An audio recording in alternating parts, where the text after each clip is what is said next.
Hello good morning दोस्तों, आप सभी का स्वागत है हमारी आज की क्लास में। दोस्तों, जैसा कि आप सभी को पता है, हम दिल्ली सल्तनत पढ़ रहे हैं और हमने कल दिल्ली सल्तनत में गुलाम वंश शुरू कर दिया था। क्योंकि लाइट चली गई थी, इस वजह से हम दिल्ली सल्तनत में गुलाम वंश को समाप्त नहीं कर पाए थे। तो हमने जो कल पढ़ा था रजिया सुल्तान था, पढ़ लिया था हमने। और रजिया सुल्तान ने देखा था कि रजिया सुल्तान की मृत्यु कर देता है, दल चालीसा के लोग कर देते हैं। क्योंकि दल चालीसा जो कंट्रोल कर रखा था वो बहरम शाह के द्वारा कंट्रोल किया हुआ था दल चालीसा। इस वजह से जो बहरम शाह है, रजिया सुल्तान का भाई था, और बहरम शाह दल चालीसा को ऑर्डर देता है कि वो रजिया सुल्तान की मृत्यु करवा दे। तो रजिया सुल्तान जब एक अभियान से लौट रही थी तो हरियाणा कैथल के अंदर वो एक टेंट बनाकर रात में रुकी।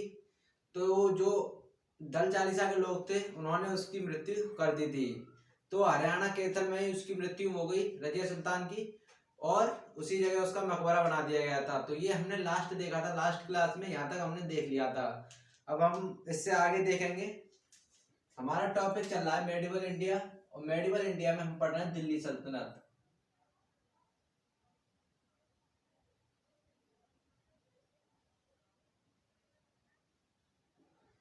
हमारा टॉपिक चल रहा है मध्यकालीन भारत, और इसमें टाइम है 712 ईस्वी से 1707 ईस्वी तक इसका टाइम है।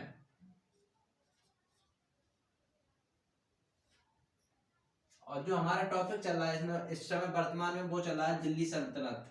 तो आप सभी हेडिंग डाल लें, दिल्ली सल्तनत।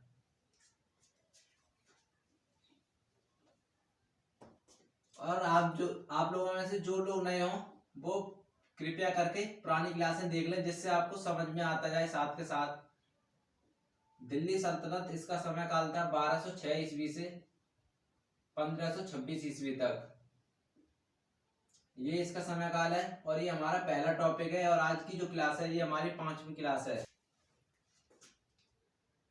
तो कल हमने देखा था रजिया सुल्तान तक, अब हम उससे आगे देखेंगे। क्योंकि जैसा कि आप सभी को पता है, हमने कल रजिया सुल्तान समाप्त कर दी थी। उसके बाद देखते हैं, आज हम देखते हैं नेक्स्ट शासक कौन है गुलाम वंश का। आप सभी हेडिंग डाल रहे, इसमें गुलाम वंश पढ़ रहे हैं वर्तमान में। गुलाम वंश के सुल्तान देख रहे हैं हम इस टाइम। और जो गुलाम वंश का समय काल था वो था 1206 से 1290 ईस्वी तक। इसमें देखते हैं कौन रजिया सुल्तान के बाद इसका भाई बहरम शाह बैठता है राजगद्दी पर। क्योंकि बहरम शाह ने दल चालीसा को कंट्रोल कर रखा था। तो उसी में देखते हैं नेक्स्ट रूलर है बहरम शाह, और इसका समय काल है 1240 से 1242 ईस्वी तक। जो बहरम शाह है, मतलब रजिया सुल्तान का जो भाई है, वो मात्र 2 साल तक ही शासन कर पाया। फिर इसी के चचेरे भतीजे ने, मतलब इसके भतीजे ने इसकी मृत्यु कर दी बहरम शाह की। इससे केवल एक क्वेश्चन पूछा जाता है एग्जाम में कि मंगोलों का प्रथम आक्रमण इसी के समय काल में होता है दिल्ली सल्तनत पर।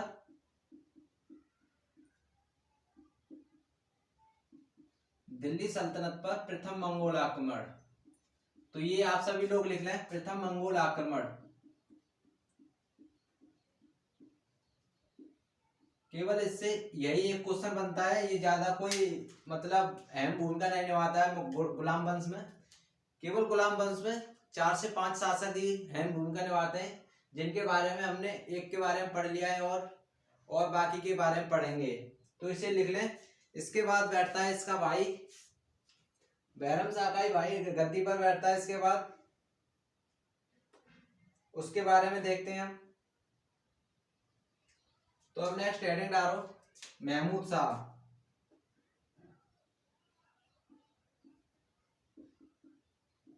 इसका समय काल होता है 1242 ईस्वी से 1246 ईस्वी तक। यह भी मात्र नाम का ही शासक था, क्योंकि इससे भी कोई क्वेश्चन हमारे जो एग्जाम है उससे नहीं बनता है। क्योंकि इसकी मृत्यु इसके भतीजे ने कर दी थी। इसकी मृत्यु भी इसमें लिखना चाहो तो लिख लो, इसकी भी मृत्यु इसके भतीजे ने कर दी। और भतीजा कौन था? जो नेक्स्ट शासक बैठेगा नसीरुद्दीन महमूद, वो इन दोनों का भतीजा था। क्योंकि ये दोनों इल्तुतमिश के बेटे थे, और इनका भतीजा था नसीरुद्दीन महमूद।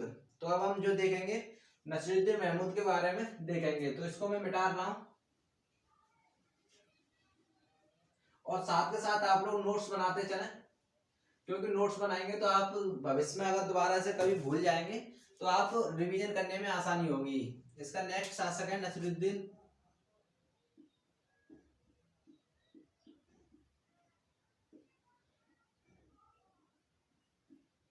इसका समय काल था 1246 ईस्वी से लगभग 1266 ईस्वी तक।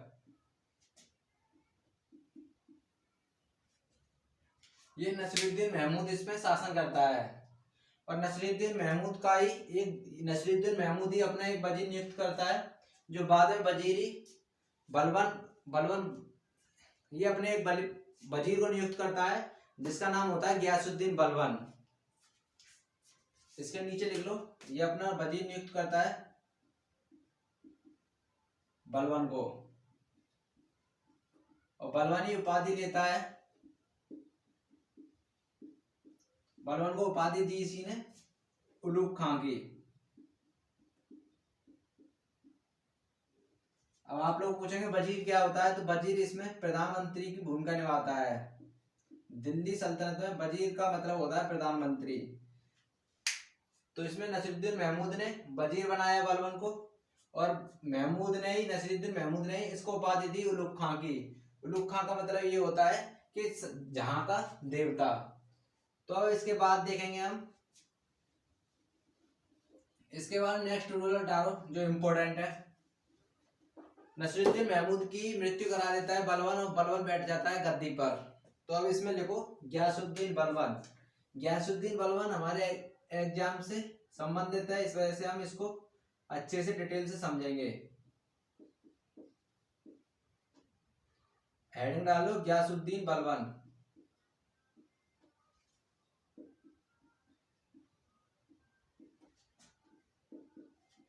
इसकी हेडिंग डालो गयासुद्दीन बलबन और ये लगभग 1266 ईस्वी से 1287 ईस्वी तक शासन करता है।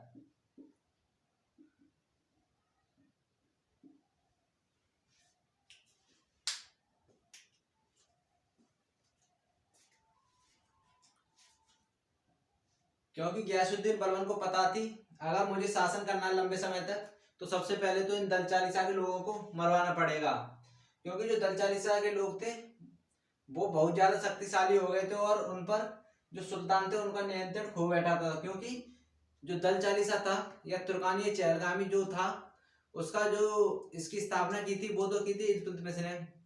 तो इल्तुतमिश ने इस वजह से की थी कि मुझे अपना शासन विस्तार करना है, क्योंकि उसी टाइम दिल्ली सल्तनत या गुलाम वंश की स्थापना हुई थी। इस वजह से इल्तुतमिश ने इस चीज की दल चालीसा की स्थापना की थी कि मुझे अपना जो शासन है या फिर साम्राज्य है उसको और जगह फैलाना है। तो इस वजह से किया था। लेकिन दल चालीसा के लोग जो 40 के 40 थे वो बहुत ज्यादा इम्पोर्टेंस रखने लगे और वो सरकार गिराने में बहुत अहम भूमिका निभाने लगे। मतलब जो भी राजकुमार बैठता अगर वो उनके मन से काम नहीं कर रहा था, दल चालीसा के मन का काम नहीं कर रहा था, तो उसको मरवा देते थे और नया राजकुमार को बैठाते थे जो दल चालीसा की बातों को मानता था। उसी दल चालीसा में थे एक गयासुद्दीन बलबन भी था। उसी गयासुद्दीन बलबन था दल चालीसा में थे। तो दल चालीसा ने सबसे पहले तो नसीरुद्दीन महमूद की मृत्यु करी, फिर उसके बाद खुद ही दिल्ली के सल्तनत पर अगला गुलाम वंश का शासक बनकर बैठ गया। तो इसका सबसे पहला काम लिख लो, इसने दल चालीसा की हत्या कराई। दल चालीसा के लोगों की हत्या कराई।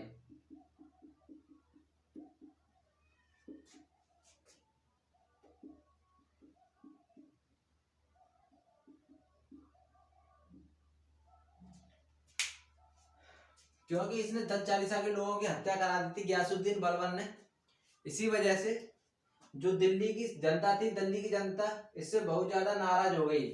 इसी नाराज की वजह से गयासुद्दीन बलबन ने एक नीति अपनाई। उस नीति को लिख लो, एग्जाम में पूछी जाती है, लोहा और रक्त की नीति।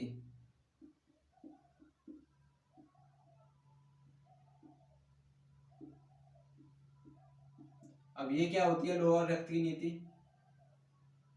तो इसके बारे में हम समझ रहे हैं। लोअर रक्त की नीति ये होती है कि जो बलवान था वो केवल एक बार ही समझाएगा किसी को, अगर समझ में आता है तो ठीक है, वरना दूसरी बार उसका सर कलम कर दिया जाएगा तलवार से। तो ये होती थी लोअर रक्त की नीति। मतलब जो भी हूँ मैं हूँ, बलवान कह रहा था जो भी हूँ मैं हूँ और मेरी बात ही सत्य है, अगर तुमने मेरी बात को मानने की कोशिश ना की तो आपकी मृत्यु कर दी जाएगी। तो यही थी लोअर रक्त की नीति। एग्जाम में पूछा जाता है कि लोअर रक्त की नीति किसने अपनाई थी, किसने चलाई थी, तो वो चलाई थी गयासुद्दीन बलवान ने ये। इसके बारे में, और इसने सिजदा और पाबोस की प्रथा चलाई थी, इसने ही चलाई थी सिजदा और पाबोस की प्रथा।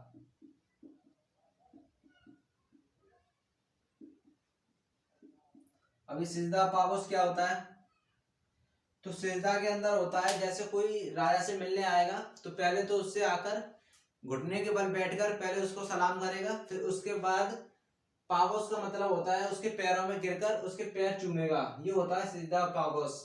मतलब अगर आप लोग राजा से मिलने जाओगे, अगर सुल्तान से मिलने जाओगे बलबन से, तो सबसे पहले तो आप सिजदा करोगे, फिर उसके बाद उसके पैर चूमोगे, और उसको पैर चूमने के बाद ही तुम सुल्तान से गयासुद्दीन बलबन से मिल सकते थे। ये प्रथा भी गयासुद्दीन बलबन ने शुरू की थी। इसके बाद ही इसने एक त्योहार भी शुरू किया था फारसियों का, जिसको बोलते हैं नौरोज।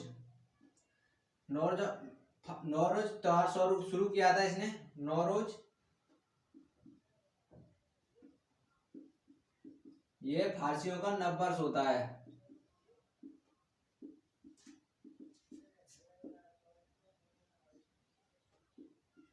ये लिख लो, इसने नौरोज त्योहार शुरू किया था जो होता है फारसियों का नव वर्ष। एग्जाम में ऐसे क्वेश्चन पूछा जाता है कि नौरोज त्योहार है वो किसके समय काल में शुरू हुआ था, तो ध्यान रखना ये गयासुद्दीन बलबन के समय काल में ही नौरोज त्योहार शुरू होता है। ये यहां तक लिखो, इसको नोट कर लो। अब इसके बाद देखते हैं हम आगे।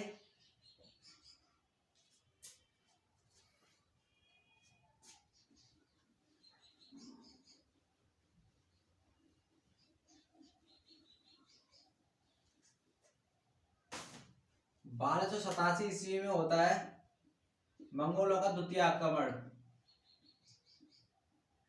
द्वितीय आक्रमण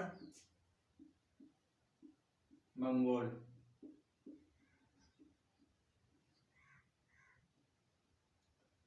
और इसी आक्रमण में गयासुद्दीन बलबन का जो बेटा था, गयासुद्दीन बलबन का जो बेटा था वो उसकी मृत्यु हो जाती है इसी युद्ध में। इसी युद्ध में मृत्यु होने के बाद गयासुद्दीन बलबनी, उसी के शोक में इसकी भी मृत्यु हो जाती है गयासुद्दीन बलबन की। तो इसमें ही लिख लो, इसका बेटे का नाम था शहजादा।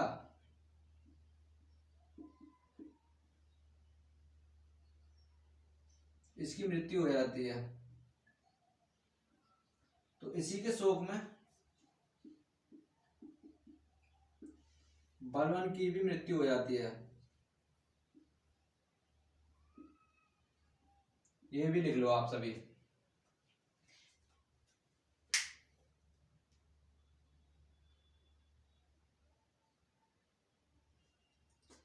और जो इसका मकबरा है दिल्ली के अंदर। इसका मकबरा स्थित है दिल्ली के अंदर। दिल्ली में क्यों है, क्योंकि अब तक गुलाम वंश की जो राजधानी है वो दिल्ली ही है। और लाहौर से दिल्ली राजधानी कौन लेके आया था, तो इल्तुतमिश लेके आया था 1229 ईस्वी के अंदर। तो ये लिख लो, यहाँ पर गयासुद्दीन बलबन की मृत्यु हो जाती है। इसी के बाद जो नया शासक होता है वो बैठता है, और वो उसका नाम होता है केकुबाद। और केकुबाद 1287 ईस्वी से 1290 ईस्वी तक शासन करता है गुलाम वंश के अंदर। इससे केवल एक क्वेश्चन पूछा जाता है, यह अपना एक वजीर बनाता है जो होता है मलिक फिरोज।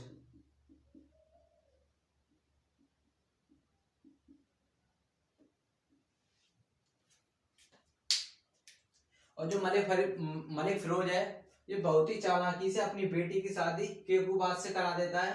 इस वजह से जो केकुबाद है वो केकुबाद मलिक फिरोज को अपना वजीर बना लेता है।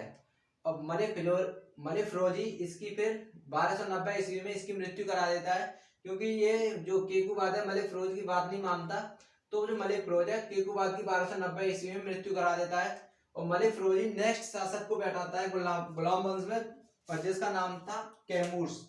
तो इसका अंतिम शासक लिख लो कैमूर्स।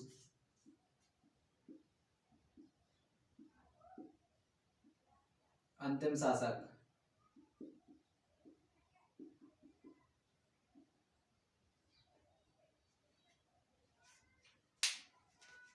क्योंकि एग्जाम में कभी कभार तो केकूबाद दे देता है और कभी कभार कैमूर्स दे देता है, तो आपको जो एग्जाम में दिया जाएगा कि गुलाम वंश का अंतिम शासक कौन था, तो उसमें आपको ऑप्शन के हिसाब से चलना है। अगर ऑप्शन में केकूबाद हो तो केकूबाद लगाना है, और अगर आप ऑप्शन में कैमूर्स हो तो कैमूर्स लगाना है। और आप लोग कहेंगे सर अगर दोनों हो तो दोनों कभी एग्जाम जो एग्जाम सेट करता है वो कभी देगा ही नहीं, क्योंकि इस दोनों में विवाद है। इतिहासकार केकूबाद को अंतिम मानते हैं और कुछ इतिहासकार कैमूर्स को अंतिम सुल्तान मानते हैं। तो इस वजह से इनमें दोनों में विवाद है, तो विवाद वाले क्वेश्चन ज्यादातर आते नहीं है। लेकिन आप इतना ध्यान रखना, अगर क्वेश्चन पूछा भी जाता है तो या तो केकूबाद ही होगा ऑप्शन में या फिर कैमूर्स होगा। तो इन दोनों में आपको चॉइस करनी है, जौन सा ऑप्शन में होगा वही आपको क्वेश्चन टिक करना है। तो इसको नोट कर लो आप। गुलाम वंश का अंतिम सुल्तान बता दिया मैंने, या तो कैमूर्स होगा या फिर होगा केकूबाद। अब आगे मलिक फिरोजी तुगलक वंश की स्थापना कर देता है, नहीं सॉरी खिलजी वंश की स्थापना करता है मलिक फिरोजी, और जलालुद्दीन फिरोज खिलजी नाम से गद्दी पर बैठ जाता है। अब इसमें देखेंगे हम खिलजी वंश।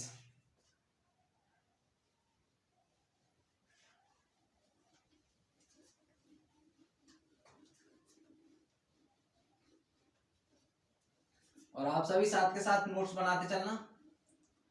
अगर कोई प्रॉब्लम हो तो भी बता देना कमेंट बॉक्स में, अगर कुछ समझ में नहीं आ रहा हो तो बता देना।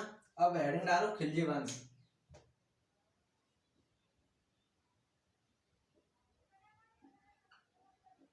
खिलजी वंश का समय काल है 1290 ईस्वी से 1320 ईस्वी तक।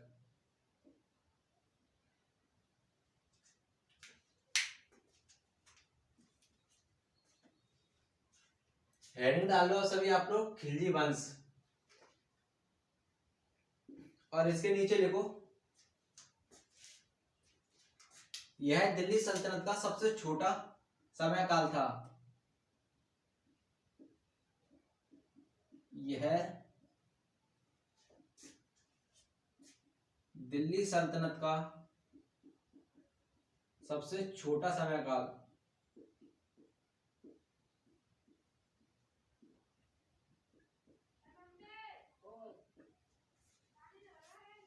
यह दिल्ली सल्तनत का सबसे छोटा समय काल था। यह ध्यान रखना, खिलजी वंश 1290 ईस्वी से 1320।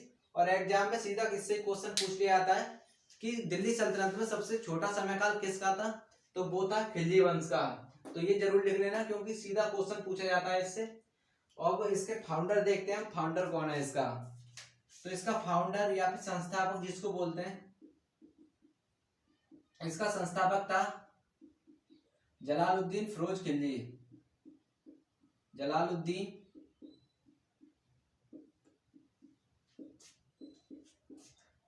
फिरोज खिलजी। इसी का वास्तविक नाम था मलिक फिरोज। इसी का वास्तविक नाम था मलिक फिरोज।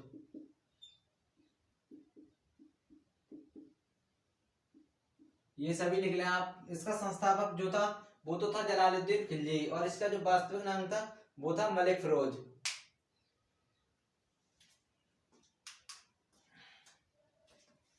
और इतना लिख लो। और इसकी राजधानी पूछी जाए तो राजधानी इसकी अभी भी वर्तमान में दिल्ली ही है।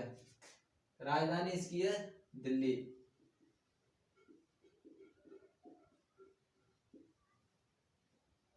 जो राजधानी चेंज करेगा वो सिकंदर लोधी चेंज करेगा, क्योंकि सबसे पहले 1204 ईस्वी में वो आगरा की स्थापना करेगा, आगरा शहर को बसाएगा। फिर 1506 ईस्वी में वो राजधानी को दिल्ली से आगरा ले जाएगा।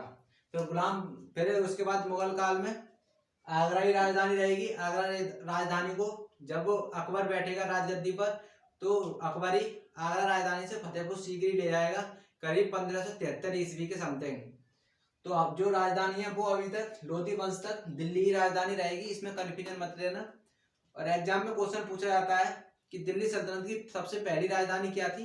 तो सबसे पहली राजधानी दिल्ली सल्तनत की जो पूछी जाती है वो होती है दिल्ली, लाहौर होती है सबसे पहली राजधानी, क्योंकि इल्तुतमिश 1229 ईस्वी में लाहौर से राजधानी शिफ्ट करता है दिल्ली के लिए। तो इसमें लिख लो मलिक फिरोज। अब लिखो 1293 ईस्वी में प्रथम दक्षिण पर आक्रमण, इसने 1293 ईस्वी में दक्षिण में प्रथम आक्रमण किया, दक्षिण में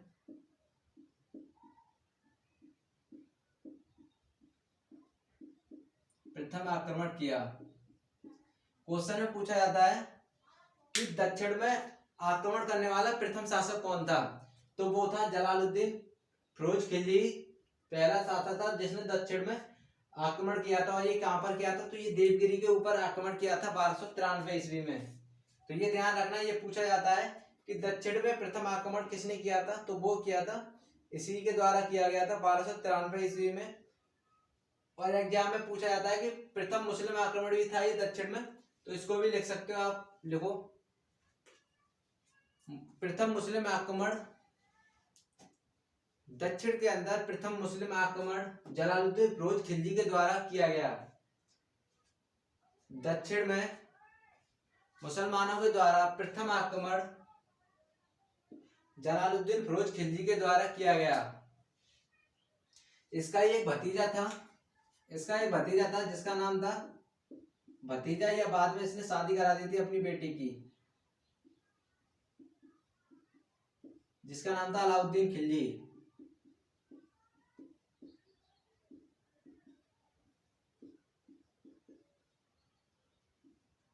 इसी को इसने कड़ा का इक्तेदार बनाया था, अपने भतीजे अलाउद्दीन खिलजी को इसने कड़ा का इक्तेदार बनाया था, कड़ा का इक्तेदार।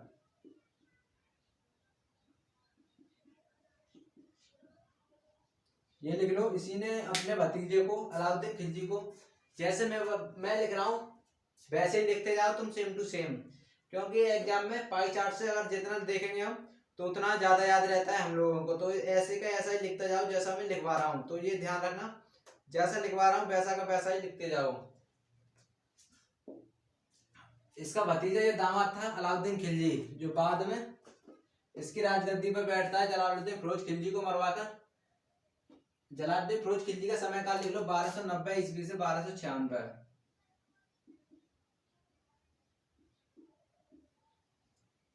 और कड़ा को ही बोलते हैं कोसाम्बी, अब वर्तमान में कोसाम्बी बोलते हैं कड़ा को। तो ये है इसका डिटेल, ठीक है ना। जलालुद्दीन फिरोज खिलजी करता है खिलजी वंश की स्थापना। इसका समय काल है 1290 से 1296 ईस्वी।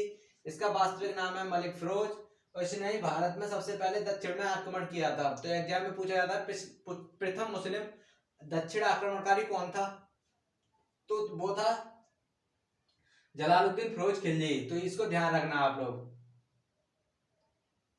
इसको नोट करो आप सभी पहले।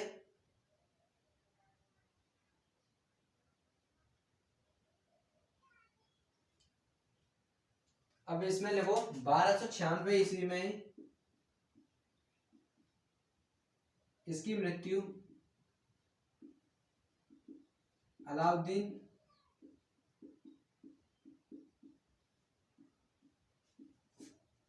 द्वारा की गई। 1296 ईस्वी में इसकी मृत्यु अलाउद्दीन के द्वारा की गई, इसमें लिख लो।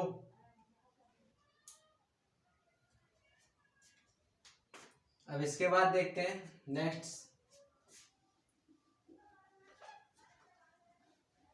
अलाउद्दीन खिलजी के बारे में अब हम देखते हैं। और जितने क्वेश्चन कराए जा रहे हैं आपको सारे साथ के साथ नोट करते जाना और रिवीजन करके क्लास अटेंड करने आया करो। तो अब इसमें लिखेंगे हम अलाउद्दीन खिलजी।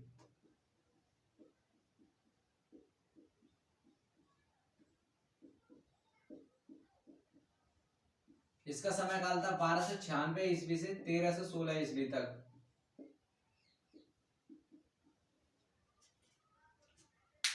इसके बारे में लिखो, मैं थोड़ा पानी पी लूं।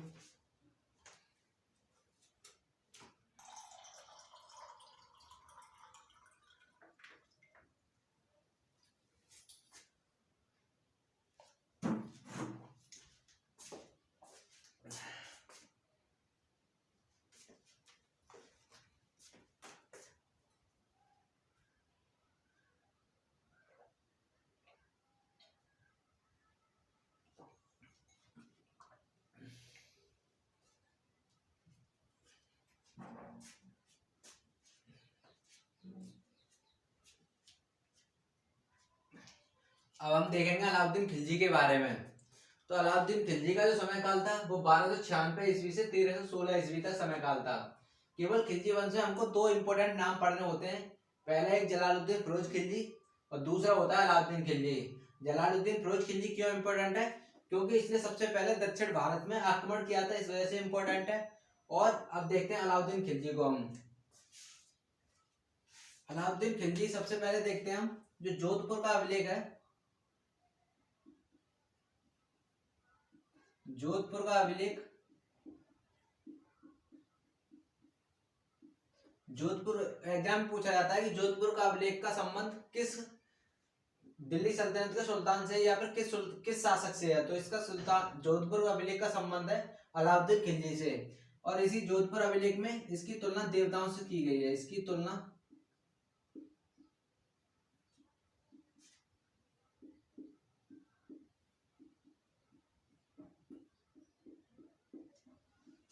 देवताओं से की गई है।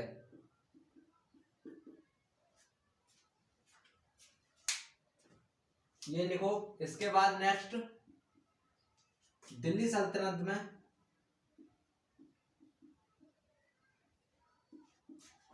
सबसे पहले नगद वेतन देने वाला सुल्तान, नगद वेतन देने वाला सुल्तान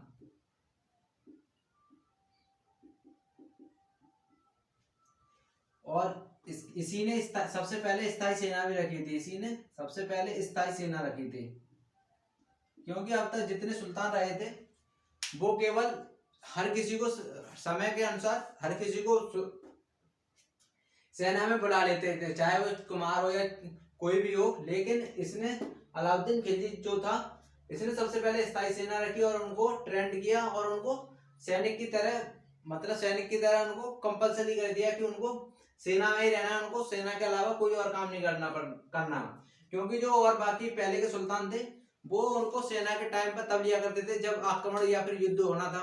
उसके बाद उनको खेती करे या फिर कोई करे, दूसरा व्यवसाय करना होता था। लेकिन ऐसा अलाउद्दीन खिलजी ने नहीं किया।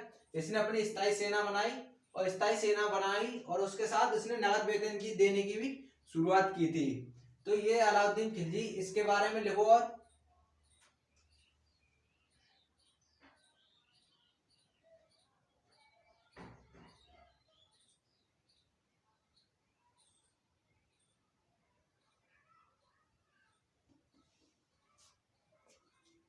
बारह सौ अठानवे ईस्वी में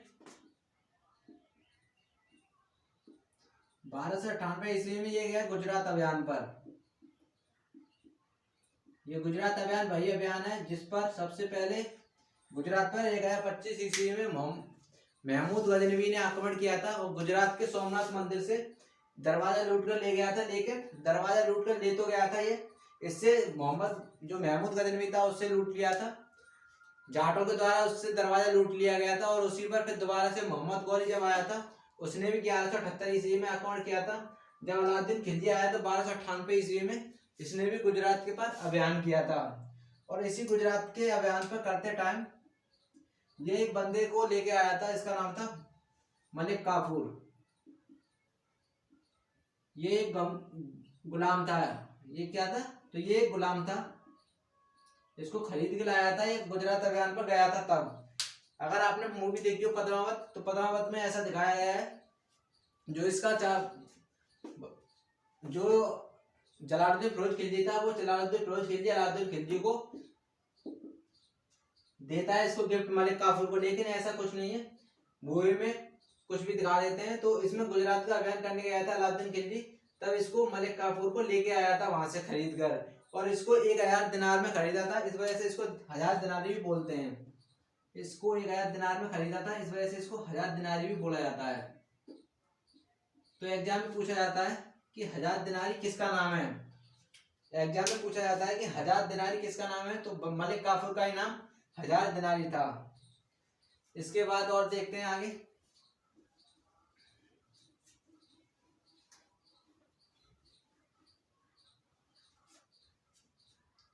इसने चित्तौड़ पर आक्रमण किया।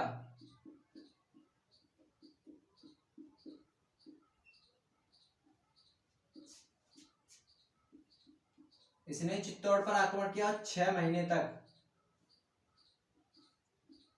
इस किले को घेरा डाला रखा है। इसने किले को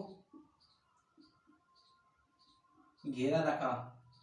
अब इसने चित्तौड़ के अंदर क्यों घेरा डाला था? तो मूवी अगर देखी होगी आपने तो आप समझ गए होंगे कि जो चित्तौड़ के राजकुमार थे महारावल रतन सिंह, इसके राजा थे महारावल रतन सिंह।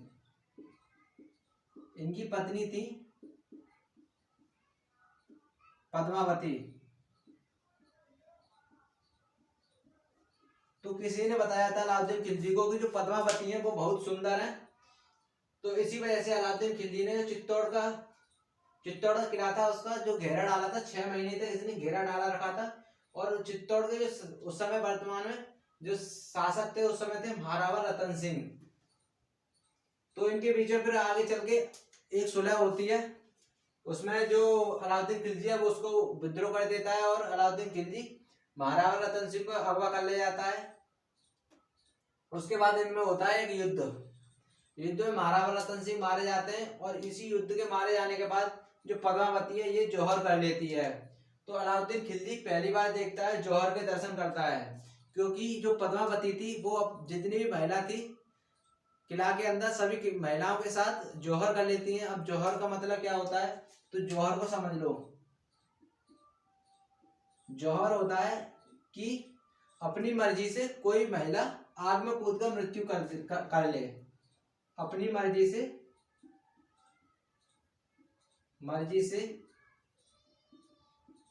कोई महिला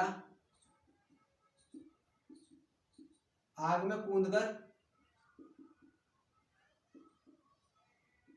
हत्या कर ले। तो जौहर का मतलब होता है, तो जो अलाउद्दीन खिलजी है इसने पहली बार जौहर के दर्शन किए थे इसी के जब इसकी मृत्यु हुई थी। तो अब हम देखेंगे, इसी में देखेंगे अमीर खुसरो। इसी के समकालीन था अमीर खुसरो। तो अमीर खुसरो के बारे में देख लें।